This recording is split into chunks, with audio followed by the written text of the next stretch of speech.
Mesdames et messieurs, bonsoir et bienvenue à ce journal. Dans les titres, cette tournée entamée par les bureaux de l'Assemblée nationale depuis ce matin, une démarche qui vise à remettre les institutions de la République entre les mains de l'Éternel. Près d'1 milliard d'arbres seront plantés dans les territoires des Cabarets, au sud Kivu, dans le cadre d'un projet présidentiel de lutte contre le réchauffement climatique.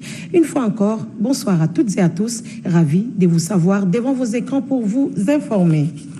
Le président de la République, Félix-Antoine Tshisekedi, président en exercice de l'Union africaine, a conféré avec le président du Conseil européen, Charles Michel. Il était question du renforcement de la coopération entre l'Union africaine et l'Union européenne d'une part et d'autre part avec la RDC. La République démocratique du Congo et l'Union européenne entretiennent d'excellentes relations de coopération bilatérale, une coopération qui va se renforcer dans différents secteurs de la vie nationale. Le président de la République, président en exercice de l'Union africaine, Félix-Antoine Tshisekedi Tshilombo, a débattu de la question par visioconférence avec le président du Conseil européen, Charles Michel. L'entretien s'est déroulé sur deux volets, multilatéral et bilatéral. Sur le plan multilatéral, le renforcement et la redynamisation des relations entre l'Union africaine et l'Union européenne étaient au centre des échanges et va se concrétiser lors du prochain sommet entre les deux organisations continentales. Sur le plan bilatéral, Charles Michel a rassuré que l'Union européenne va soutenir la RDC dans ses discussions avec les institutions de Bretton Woods. Elle va aussi s'impliquer dans les grands projets du mandat du chef de l'État, Félix-Antoine Tshisekedi Tshilombo, en l'occurrence la gratuité de l'enseignement de base, les barrages hydroélectriques, les routes et les ports, sans oublier les soutiens majeurs aux efforts de pacification de la partie est de la RDC. Notre audience, c'est celle que le chef de l'État, Félix-Antoine Tshisekedi, a accordée au chef d'état-major général de l'armée ougandaise. Ils ont parlé de la situation sécuritaire dans l'Est de la République, également la collaboration entre l'armée ougandaise et les FARDC. Voilà. Bonjour. Good afternoon. De la coopération militaire entre la République démocratique du Congo et l'Ouganda, il en a été question au cours de l'entretien que le président de la République, Félix-Antoine Tshisekedi Tshilombo, a eu avec le chef d'état-major général adjoint de l'armée ougandaise, le général Mbadi Mbassou Wilson. L'officier général de l'armée ougandaise a loué les efforts qu'entreprennent les forces armées de la RDC dans la traque des forces négatives dans l'est du pays. Comme vous le savez, il y a les forces négatives, surtout sur la frontière entre l'Ouganda et le Congo. Et c'est notre désir pour les combattre et les détruire, puisque avoir la paix à la frontière pour nos peuples. Et je pense qu'avec FARDC, ils ont entraîné de les combattre. Le chef d'état-major général adjoint de l'armée ougandaise a inscrit sa présence en RDC dans le cadre de visites régulières d'officiels de deux pays voisins. Cette situation sécuritaire dans l'Est de la République a également fait l'objet de l'entretien entre le général d'armée Célestin Mbala et quelques députés nationaux du Nord Kivu et de l'Ituri. Le général d'armée Mbala Moussense Célestin, chef d'état-major général de FARDC, a échangé ce jeudi 18 février 2021 avec le caucus des députés nationaux ressortissants des provinces de l'Ituri et du Nord Kivu sur la situation sécuritaire qui prévoit la partie est du pays. C'était dans la grande salle des réunions de l'état-major général. Au cours de cet échange, le général Mbala a fait savoir à ses élus nationaux que les FARDC ont signé un protocole d'accord avec l'armée ougandaise le mercredi 17 février 2021 dans le souci de répondre à l'appel de l'Africom, de l'Union africaine, du SADC et de la CIRGL visant à créer une mutualisation des forces entre les pays d'Afrique centrale pour éradiquer tous les groupes armés dans la région. Avec l'appel de l'Africom, de la CIRGL ou de l'UA, de la SADC, nous nous sommes dit qu'il faut qu'on explore la mise en commun des moyens. Et là, je tenais simplement à vous dire que la République ougandaise est de nouveau montée au créneau pour nous demander sa sollicitude, ou du moins sa disponibilité à pouvoir participer avec nous dans la traque des adeptes. Au nom du caucus, l'honorable Paul Mouindou, président de ces panels, a fait savoir au chef d'état-major général que ces notables ont adhéré à ces projets. Tout de même, quelques recommandations ont été faites. Le président de l'Assemblée nationale, Christophe Mbosso, a entamé une tournée auprès des responsables des confessions religieuses, accompagné de tous les membres de son bureau. Il s'est rendu d'abord au siège de l'Église du Christ au Congo, où il a échangé avec le premier vice-président de l'ECC, Monseigneur Isidore Nyamouké, avant de se rendre auprès du représentant légal de l'Église des Réveils. Par ces temps, le bureau de l'Assemblée nationale enchaîne des contacts avec des personnalités qu'il estime capables de l'accompagner dans l'exercice de ses fonctions et au-delà, contribuer à la matérialisation de la vision du chef de l'État, Félix Antoine Tshisekedi Tshilombo. La pratique de cette politique de proximité a conduit le bureau de la Chambre basse du Parlement auprès du représentant légal de l'Église des Réveils du Congo, le prophète Dodo Kamba Israël.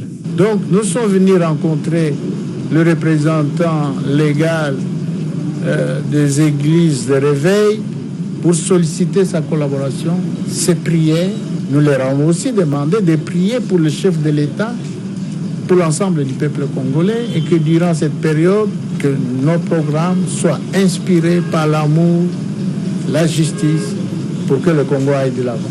Un tel geste de la part du bureau de l'Assemblée nationale a été chaleureusement salué par le représentant légal de l'Église des Réveils du Congo. Disons merci au président de l'Assemblée nationale et à tous les membres du bureau qui ont fait ces gestes d'amour et de fraternité. Nous allons porter notre main forte sur toute l'étendue de la République, partout où se trouvent nos églises, pour pouvoir accompagner cette Assemblée qui a su se démarquer par sa façon de nous approcher et des activités du chef de l'État et de toute la République et du gouvernement en même temps. Une autre étape inscrite au programme de la journée aura été l'Église du Christ au Congo, dont les prières de ses fidèles ont été sollicitées en faveur de l'ensemble des institutions de la République.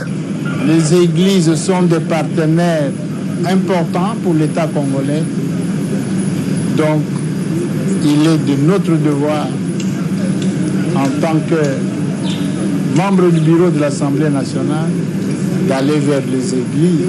L'ECC est un partenaire important de l'État congolais et nous sommes très flattés de voir que le président de l'Assemblée nationale et toute l'équipe venir solliciter notre appui. Et nous avons répondu favorablement en disant que l'Église du Christ au Congo reste disponible pour accompagner l'institution Assemblée nationale dans sa lutte pour le bien-être de nos populations. Les deux institutions religieuses ont répondu favorablement aux préoccupations du bureau de l'Assemblée nationale. Quittons Kinshasa pour le Sud Kivu, où le territoire des Kabaré est choisi comme site pilote pour le projet d'1 milliard d'arbres à planter. C'est dans le cadre du projet présidentiel dénommé Jardin scolaire. Maître Claude Nyamouga Bobazibou, ministre de l'Environnement et Développement durable, voulait une journée plutôt pédagogique en prêchant par l'exemple qui procédait à la symbolique. 5 hectares de terre à reboiser pour une phase pilote. 3000 plantils piqués à Nyamoununi dans les groupements de Bouchoumba en territoire des Kabaré le 17 février 2021. C'est ainsi que le ministre de l'Environnement, accompagné du gouverneur du Sud Kivu, Théo Ngwabi Djekassi, et une forte délégation du Fonds forestier national que dirige Honoré Moulumba Kalala, ainsi que la population locale, a voulu donner corps à cet ambitieux programme présidentiel Jardin scolaire pour 1 milliard d'arbres à l'horizon 2023 en province du Sud Kivu.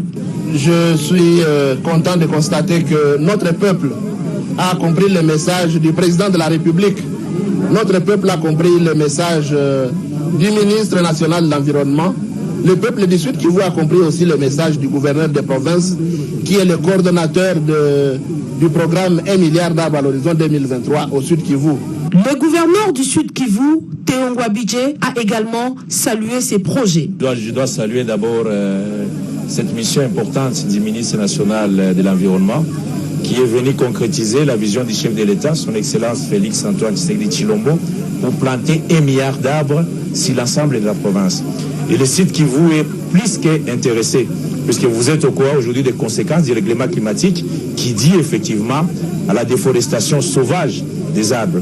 Donc, notons également que Maître Claude Nyamugabo Baziboué, ministre de l'Environnement, a échangé avec Monseigneur Lévi Ngangura, président de l'Église du Christ au Congo, dont le réseau d'écoles est riche, 700 000 écoles et plus de 700 000 élèves. Devrait également faciliter l'implémentation du projet, surtout que le Sud Kivu, avec ses problèmes d'éboulement et d'érosion, doit envisager des solutions en amont. Planter un arbre, c'est protéger la planète. Quel impôt et taxes à payer à la province du Congo central? Cette question a fait l'objet d'un forum, nous précise Patrick Moukoye. Alors que les économies africaines se mesurent face à la concurrence, en République démocratique du Congo, les petites, moyennes entreprises et artisanats sont encore confrontés à des contraintes endogènes et exogènes considérables. De la problématique de l'accès au financement à la technologie, en passant par la méconnaissance des textes légaux et réglementaires, les insuffisances sont criantes dans ces secteurs. À Matadi, dans le Congo central, l'Agence nationale pour la promotion des investissements ANAPI et l'Office de promotion des petites et moyennes entreprises OPEC réunissent depuis jeudi les entrepreneurs du secteur des PMA pour les sensibiliser sur les textes légaux qui régissent leur secteur. Après le mot du ministre provincial du plan représentant le gouverneur, le directeur général de l'ANAPI, Anthony Kinzo, a mis à la disposition de ses responsables des PME des éléments nécessaires pour comprendre le code des investissements. Il a appelé ces hommes et femmes d'affaires à connaître les dispositions de la loi en vigueur avant de se lancer. Ezekiel Bidiaya, directeur général de l'OPEC, a quant à lui édifié l'assistance sur les règles de la bonne gouvernance d'une entreprise. Bien planifier son projet, se constituer en équipe et se formaliser sont quelques règles transmises aux entrepreneurs de Matadi par le directeur général de l'OPEC avant l'étape des débats qui a bouclé la journée de jeudi.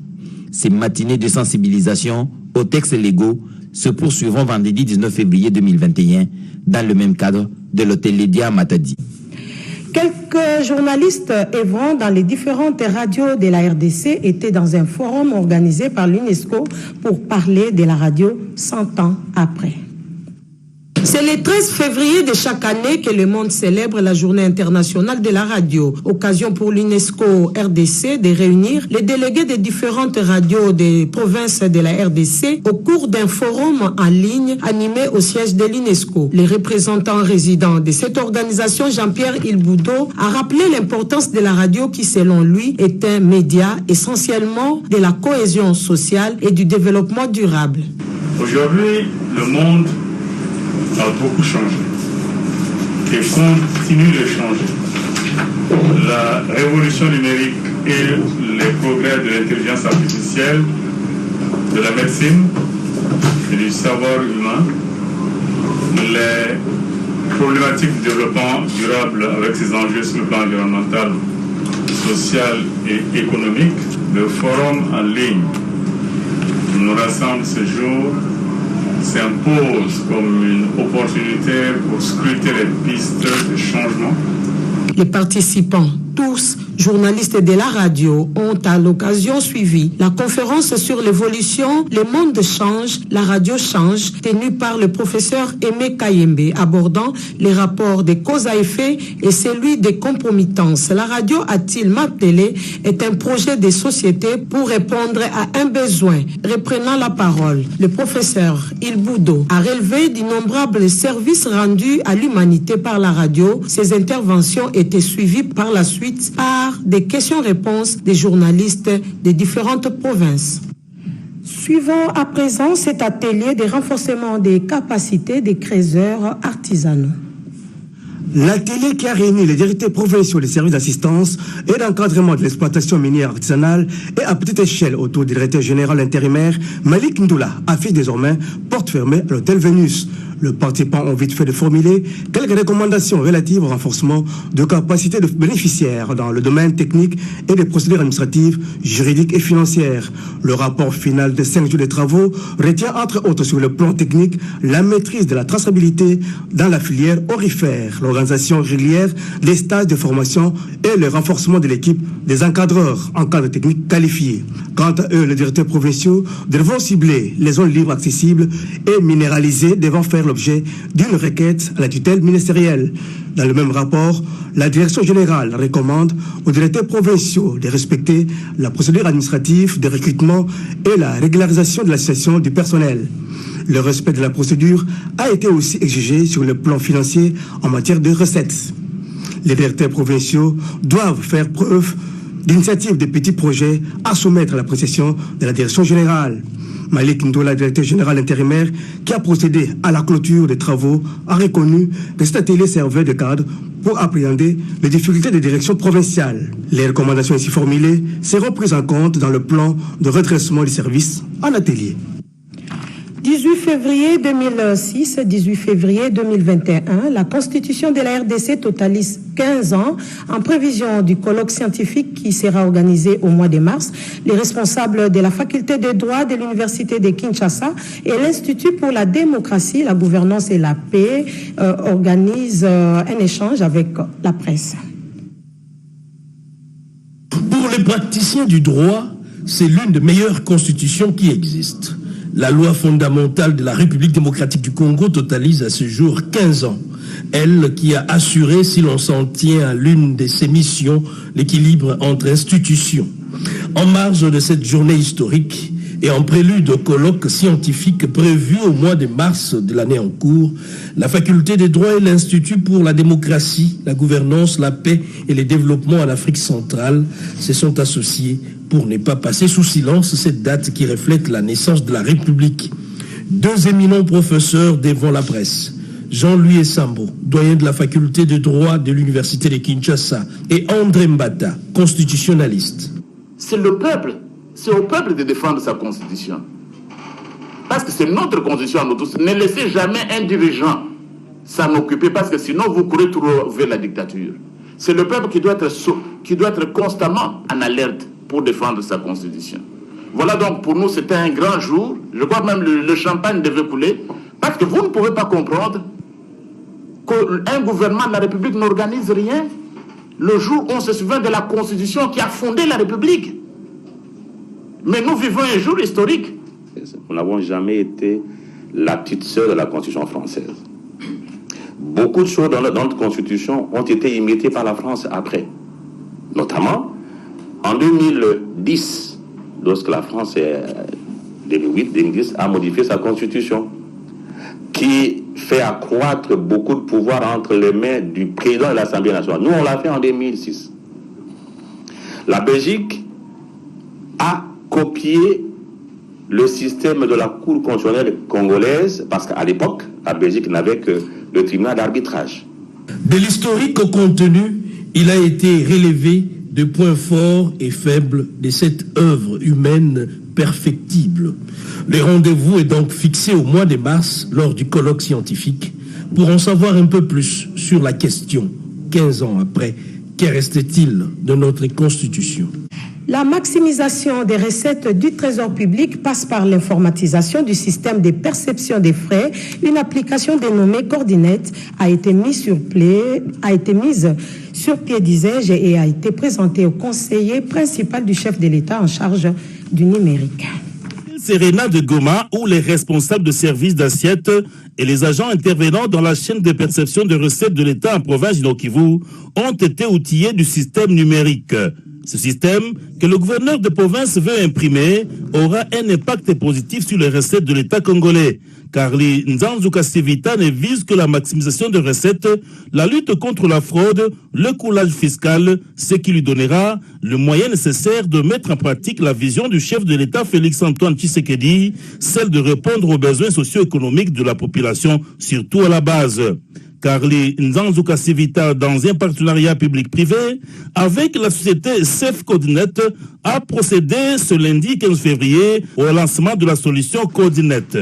Il exhorte celle-ci à élargir la formation à 27 services d'assiette concernés en province du Nord-Kivu. Une application qui va faciliter la gouvernance électronique. Le programme quinquennal du gouvernement central, consolidé par celui des gouvernements provinciaux, place le peuple au centre de toute son action à travers le postulat. Le peuple d'abord. Ce programme a besoin de ressources suffisantes pour alimenter son budget. La province du Nord, l'autorité budgétaire qui est l'Assemblée provinciale a exigé de l'exécutif provincial. Car dans son secteur, le Nord-Kivu devient modèle, une province pilote, a-t-il renchéri.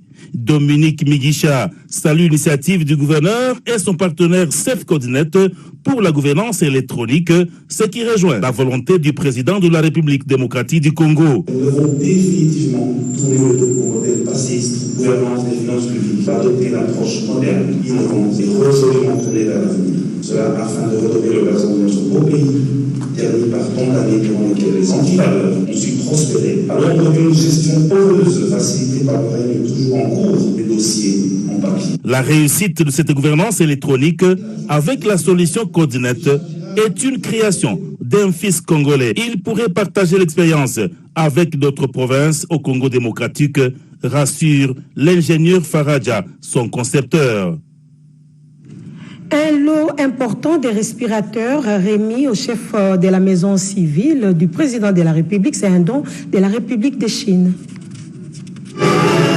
La signature des actes de livraison des kits sanitaires, dont de la Chine à la RDC, pour faire face à la lutte initiée contre le Covid-19, a eu lieu ce jeudi 18 février 2021 entre l'ambassadeur de la Chine et le chef de la maison civile du chef de l'État, Dr Bruno Muteyo. Plus d'une soixantaine de matériels ont été remis directement sur place. Il convient de rappeler que ce don est le fruit des contacts initiés par les chefs de la maison civile du chef de l'État dans le but de faciliter à la population l'accès aux services sociaux de base selon les leitmotifs du président de la République, le peuple d'abord. La population a des problèmes oculaires et la plupart ont des difficultés pour s'offrir des lunettes médicales. La députée nationale Christelle Vwanga leur apporte une solution à travers cette campagne de distribution des lunettes médicales. Le médecin ophtalmologue est déjà là. Ces lunettes sont médicales et elles sont de bonne qualité. Tout le monde sera consulté et aura sa paire de lunettes. La députée nationale élue de la FUNA, Christelle Vwanga, a inscrit cette grande campagne de distribution des lunettes médicales dans le cadre des actions de rapprochement avec ses électeurs. Beaucoup sont en difficulté et ne savent pas se procurer cet outil indispensable. Et d'autres sont dans l'incapacité de voir un ophtalmologue. Celle que l'on m'a donnée coûte déjà plus de $180. Je viens de Kindele à Mongafula. Je ne connais pas le prix.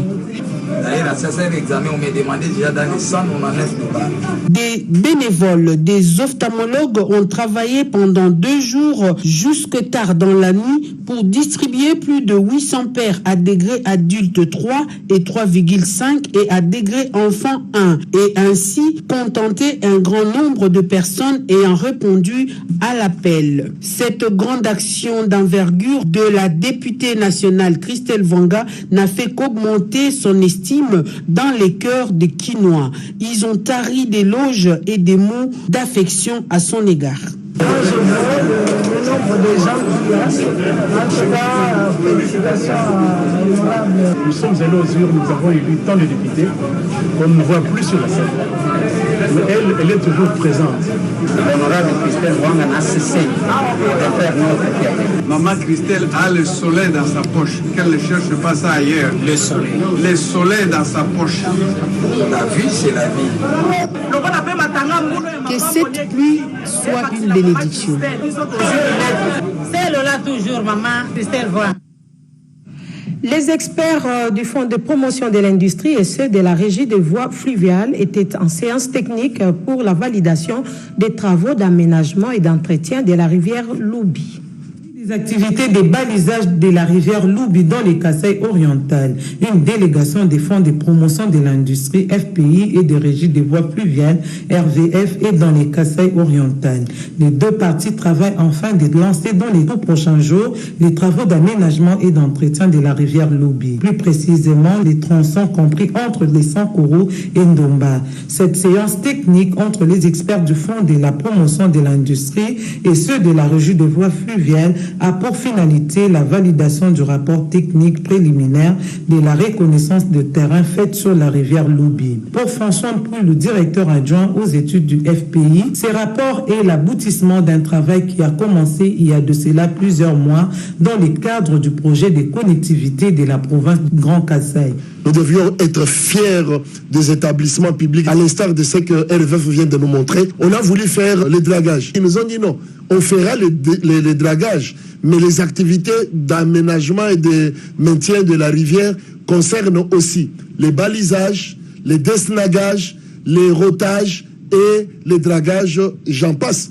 Et ils ont fait toutes ces activités dans les études et maintenant ils pourront passer la main à l'équipe de convoi qui vient pour faire les travaux proprement dit. Du côté de la régie des voies fluviales, le directeur technique Gabriel Mokango confirme que ce qui était un handicap pour la bonne navigation sur la rivière Loubi est en train d'être résolu. Identifier les sites où la navigation est périlleuse, donc difficile, et pouvoir porter le tout dans le rapport de manière à ce que l'équipe qui va nous rejoindre très bientôt sache à quoi s'en tenir. Signalons par ailleurs que les convois fluviales composés du baliseur Lomela, armés de tous les matériels et intrants nécessaires pour exécuter les travaux d'aménagement et d'entretien de la rivière Loubi, avaient déjà quitté la DARS de la RVF de Kinshasa depuis le 2 février dernier. Les convois devront arriver, sauf imprévu, à Ndomba le 20 février, en cours pour lancer les travaux.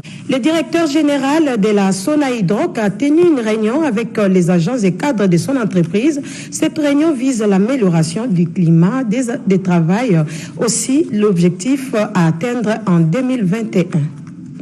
Entamé une série de réunions pour faire voir encore au directeur que nous avons des objectifs à atteindre cette année, pour faire comprendre à tout le monde que nous sommes une société commerciale qui doit vivre de son objet social. Et pour cela, chacun doit s'impliquer en ce qui le concerne, à agir de telle manière que chaque direction puisse produire un résultat. Et chaque mois, si nous travaillons ainsi, nous vivrons le progrès. Le directeur, pour moi, doit être un homme crédible dans le premier C.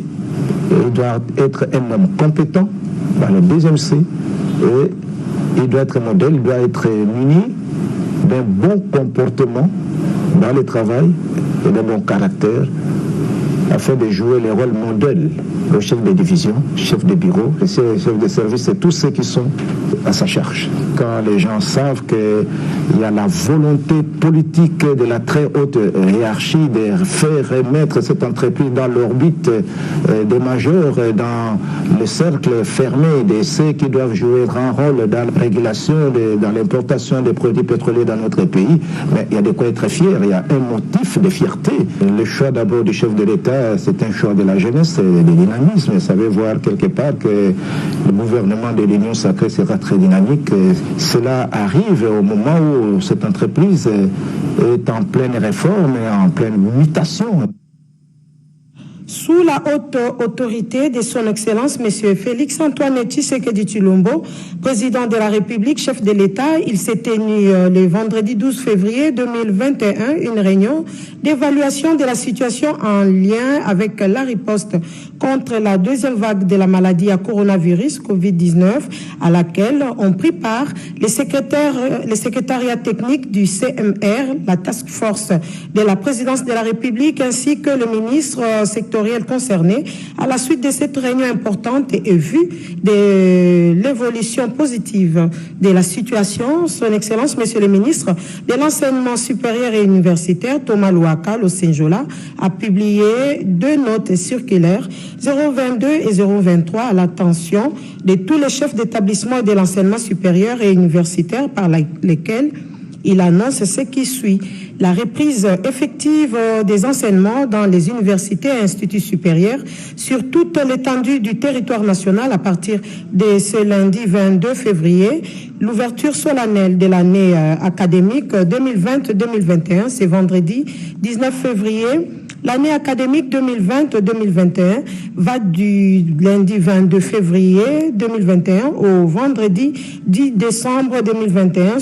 C'est la reprise des examens et enseignements à l'Université de Kinshasa aura lieu ce 22 février 2021. Il est recommandé l'observance stricte des mesures préventives et gestes barrières pour contrer une éventuelle propagation de la maladie à coronavirus, à savoir entre autres la distanciation physique, le lavage régulier des mains, les ports obligatoires des masques, la prise de la température à l'entrée des bâtiments et ou des auditoires.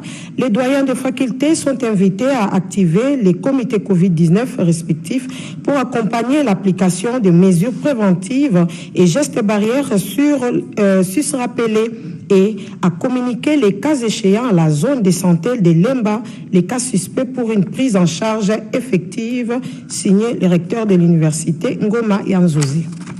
Le secrétaire général de l'UDPS a reçu l'initiatrice de la proposition de loi élevant feu Dr Tshisekedi au rang des pères de la démocratie congolaise.